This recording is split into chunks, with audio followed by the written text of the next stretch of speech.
В России продолжается Масленичная неделя. У православных этот праздник совпадает с приготовлениями к Великому посту.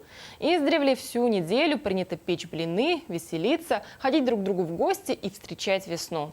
О том, как праздник встретили в Нерюнгре, расскажет Надежда Акимова.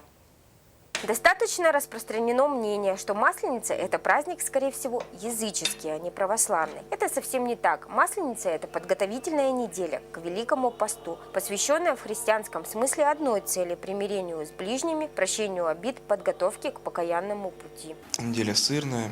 Это когда все верующие подготавливаются к Великому посту, помогают нуждающимся, оказывают внимание тем людям, которым это необходимо.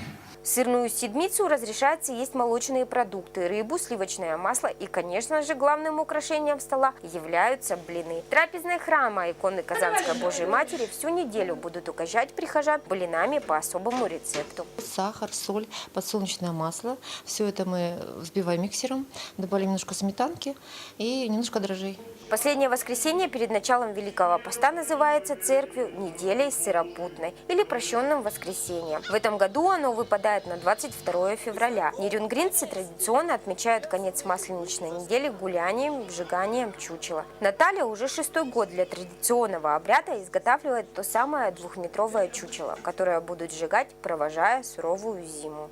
Когда приходит солнышко, когда приходит весна, все плохое уходит, все замечательно остается.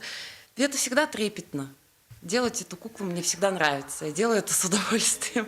Стоит отметить, что в последний день сырной седмицы вечернего богослужения в храмах совершается особый чин прощения, когда священнослужители и прихожане взаимно просят друг у друга прощения, чтобы вступить в Великий пост с чистой душой, примирившись со всеми ближними. Надежда Акимова, Кирилл Федоров, НВК Саха, Нерюнгри.